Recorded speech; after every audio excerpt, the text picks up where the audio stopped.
Hi friends, welcome to my channel Born to Learn. Today we are going to learn about pulse, blood pressure and excretion. Pulse. Every time the heart beats, blood is forced into arteries. This blood makes the arteries expand a little.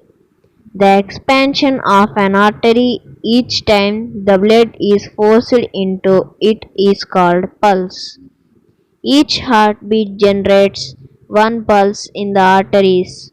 So the pulse rate of a person is equal to the number of heartbeats per minute. Since the heart beats about 70 to 72 times per minute, therefore the pulse rate of an adult person while resting is 70 to 72 per minute. Thus, the pulse rate is the same as the heart rate. Just like heartbeats, the pulse rate of a person is higher after a physical exercise or when a person is excited. The pulse is traditionally taken above the wrist. Blood pressure. The pressure at which blood is pumped around the body by the heart is called blood pressure. The blood pressure of a person is always expressed in the form of two values called systolic pressure and diastolic pressure. In order to understand this, we should first know the meaning of systole and diastole. The phase of the heartbeat when the heart contracts and pumps the blood into arteries is called systole, and the phase of heartbeat when the heart relaxes or expands and allows the chambers to fill with blood is called diastole. The maximum pressure at which the blood leaves the heart through the main artery during contraction phase is called the systolic pressure. The high pressure in the main artery maintains a steady flow of blood in all the arteries towards the capillaries. The minimum pressure in the arteries during the relaxation phase of heart is called the diastolic pressure. The value of diastolic pressure is always lower than of systolic pressure. The blood pressure of a person is expressed in the terms of millimeters of mercury. The normal blood pressure values are systolic pressure 120 mmHg, diastolic pressure 80 mmHg. This is usually written as 120 by 80. The blood pressure values vary from person to person and from time to time. They also vary with age. For example, a young person may have blood pressure of 110 by 75, but at the age of 60 years it could be 145 by 90. High blood pressure is called hypertension. High blood pressure is caused by the constriction of very small arteries which results in increased resistance to blood flow.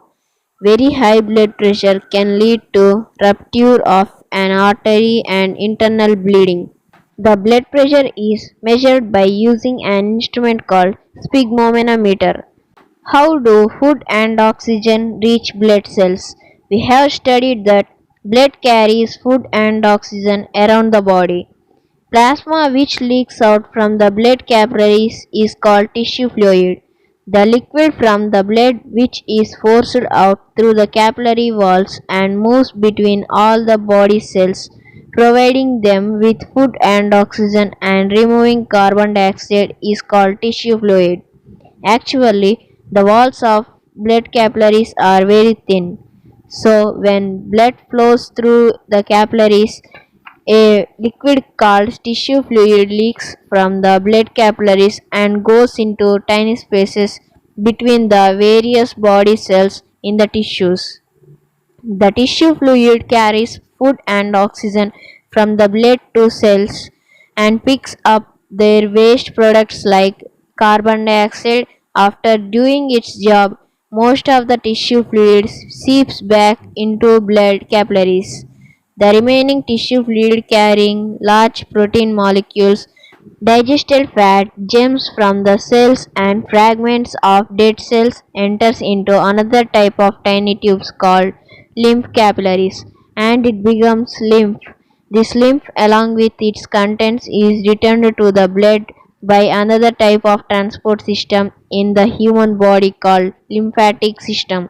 We will now describe the lymphatic system in brief. Lymphatic system. A system of tiny tubes called lymph vessels or lymphatics and lymph nodes or lymph glands in the human body which transports the liquid called lymph from the body tissues of the blood circulatory system is called lymphatic system. The lymphatic system consists of the following parts: 1. Lymph capillaries, 2. Larger lymph vessels, 3. Lymph nodes or lymph glands, and 4. Lymph. Lymph capillaries are the tiny tubes which are present in the whole body, just like blood capillaries.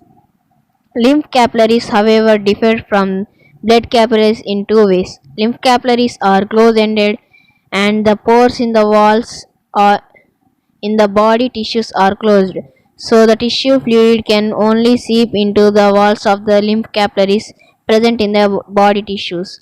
The lymph capillaries join to form larger lymph vessels.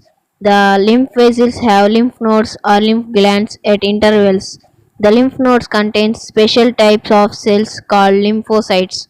Lymph nodes containing lymphocytes are involved in the cleaning of lymph and protecting the body from disease. The lymph vessels are connected to large veins of the blood circulatory system. Lymph is light yellow liquid, which is somewhat similar in composition to blood plasma. Lymph is not red like blood because it does not contain red blood cells. Lymph contains large protein molecules and digested food. It also contains germs from the cells and fragmented of dead cells. Lymph is another medium of circulation in the human body, but lymph flows in the one direction from body tissues to the heart. Lymph contains a special type of white blood cells called lymphocytes which helps in fighting infection and disease. From lymph capillaries, lymph passes into larger lymph vessels containing lymph nodes. In the lymph nodes, lymph is cleaned by white blood cells called lymphocytes. These white blood cells eat the germs and dead cells and also make antibodies for protecting the body from diseases. The cleaned lymph containing large protein molecules, digested fat and other useful materials is transported by lymph vessels to the large veins which run just beneath the collarbone. The functions of lymph or lymphatic system. 1. Lymph takes part in the nutritive process of the body. For example, it puts into the circulation large protein molecules by carrying them from the tissues into the bloodstream.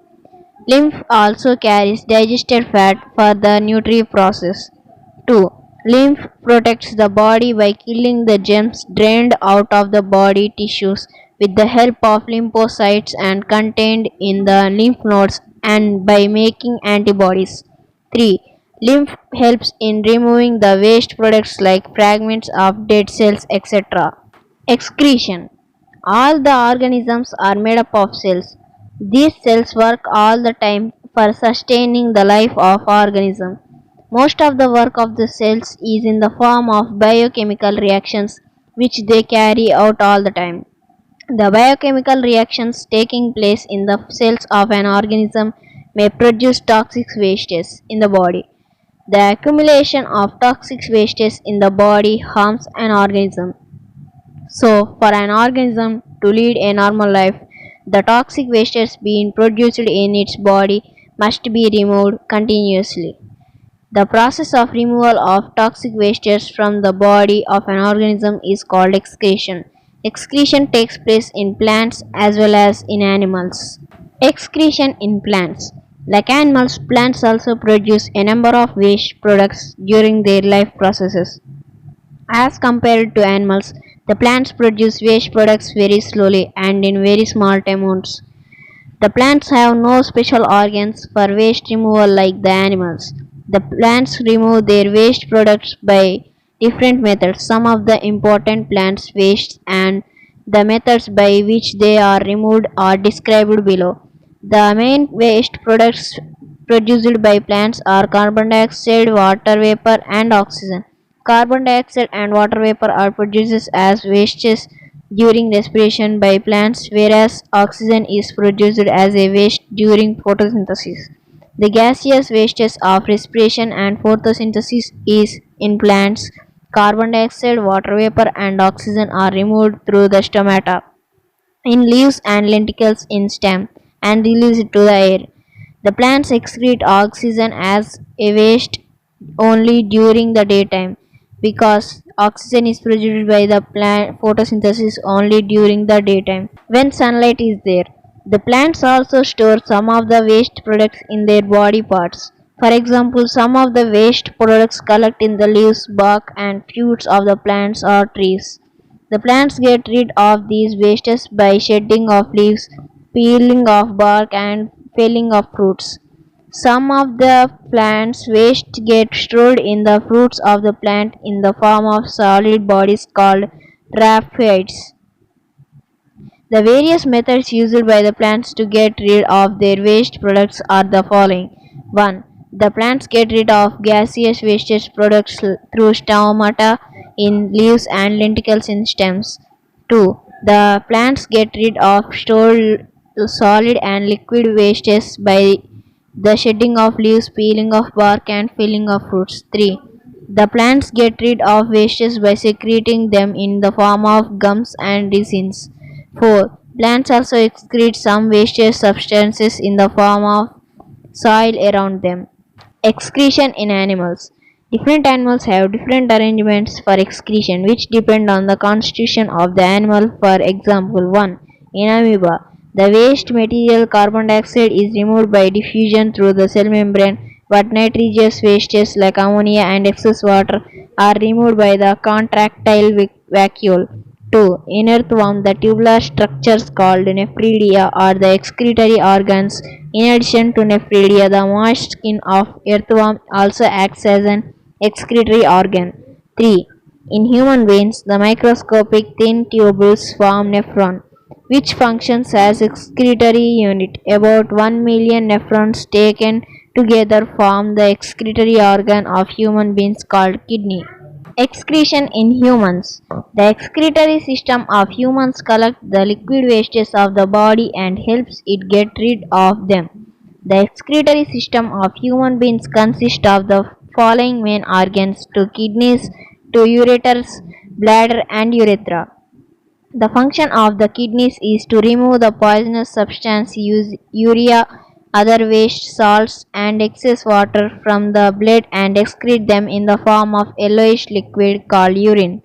Thus, the kidneys clean our blood by filtering it to remove unwanted substances present in it. Ureters are the tubes which carry urine from the kidneys to the bladder. Urine is stored in the bladder. The bladder is a bag which stores urine till the time we go to the toilet. Each kidney is made up of large number of excretory units called nephrons. We have shown only one nephron to make things simple. The nephron has a cup-shaped bag as at its upper end which is called Bowman's capsule. The lower end of Bowman's capsule is tube-shaped and it is called a tubule. The Bowman's capsule and the tubule taken together make a nephron. The Bowman's capsule contains a bundle of blood capillaries which is called glomerulus. But the waste materials like urea remains behind in the tubule. It does not get reabsorbed in the blood capillaries. Renal failure or kidney failure and the technology for survival. Sometimes a person's kidneys may stop working. An infection in the kidneys and injury to kidneys. Very high blood pressure. Very high blood sugar or restricted blood flow to the kidneys can damage the kidneys due to which they stop working. Complete failure of the kidneys allows the urea and other waste products to build up in the blood. Even the amount of water in the body is not regulated. This will cause death if the patient is not given immediate treatment. The best long term solution for the kidney failure is the kidney transplant. Kidney failure is treated periodically on kidney machine by procedure called dialysis. The kidney machine is sometimes called artificial kidney. An artificial kidney is a device to remove nitrogenous wastes products from the blood through dialysis. Dialysis. The blood of person having kidney failure can be cleaned regularly by using a kidney machine or dialysis machine. The procedure used for cleaning the blood of a person by separating the waste substances urea from it is called dialysis. The dialysing solution contains water, glucose, and salts in similar concentrations to those in normal blood. That's all for today. Thanks for watching. Please like, share, and subscribe.